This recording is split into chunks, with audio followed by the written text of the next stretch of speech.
político Reinaldo Azevedo. Os pingos nos is. Reinaldo Azevedo, então existem números preocupantes no Rio para o próprio processo eleitoral?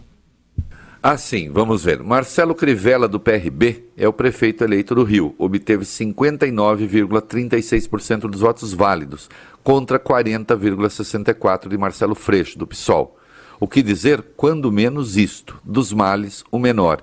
Entre as duas igrejas, a de Edir Macedo ainda é melhor que a do socialismo de Freixo, com suas ideias de anteontem. Mas, no segundo turno, conseguiu apoio dos não-esquerdistas que disputaram o primeiro.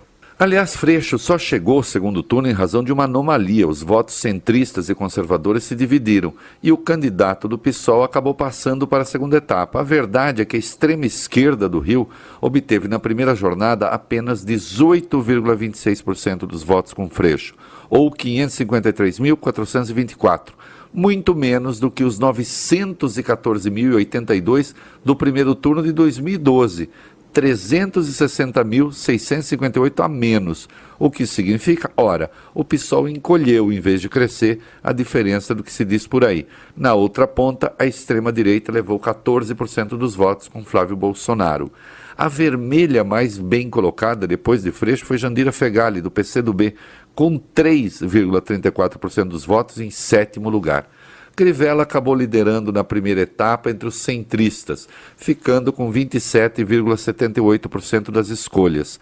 Ocorre que do terceiro ao quinto lugar havia 47,73% dos votos, e os candidatos todos eram não esquerdistas. Pedro Paulo, do PMDB, Flávio Bolsonaro, do PSC, Índio da Costa, do PSD e Carlos Osório, do PSDB. A campanha do Rio acabou ficando bastante acalorada, mas para o mal. Freixo, socialista, ignorou solenemente os problemas da cidade para acusar seu adversário de pertencer a um projeto maligno de poder que seria liderado, na verdade, pela Igreja Universal. Crivella também passou por cima da cidade e preferiu dizer que seu oponente é um partidário da Revolução Bolchevique. Já os bolcheviques do Leblon, Ipanema e Copacabana resolveram trazer à luz algumas ideias jurássicas que Crivella espalhou em livro, todas já devidamente abjuradas, como de hábitos homossexuais acabaram sendo usados de escudos humanos da impostura. Bem, aconteceu o esperado. Crivella ganhou 1.700.030 votos. O primeiro turno havia deixado claro que a maioria da população do Rio não queria um governo de extrema esquerda, mas é evidente que também a insatisfação dos cariocas com os dois Marcelos ficou patente.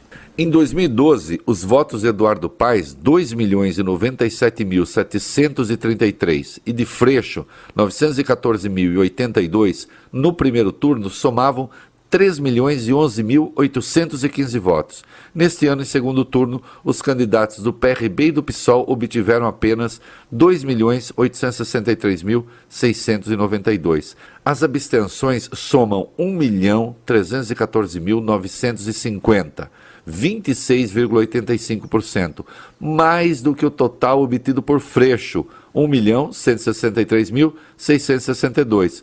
Os brancos são 149.866, 4,18%, e os nulos, 569.536, 15,9%. Ou, por outra, 46,93% dos eleitores cariocas rejeitaram a escolha de Marcelo. Quase a metade não quis saber nem de um nem de outro. Dito de outro modo, Crivella obteve então 1.700.030 votos. Abstenções brancos e nulos somam 2.034.352. Vamos fazer as contas. Os que não quiseram ninguém são 334.322 a mais do que os que optaram pelo vitorioso. Só os ausentes são 151.288 a mais do que os eleitores de Freixo. Os números estão todos lá no meu blog. Não é algo de que a cidade maravilhosa deva se orgulhar. Para encerrar, Crivella obteve no segundo turno 397.703 votos a menos do que Eduardo Paes, reeleito em 2012, conquistara no primeiro. São números devastadores. Reinaldo Azevedo para a Rede Jovem Pan.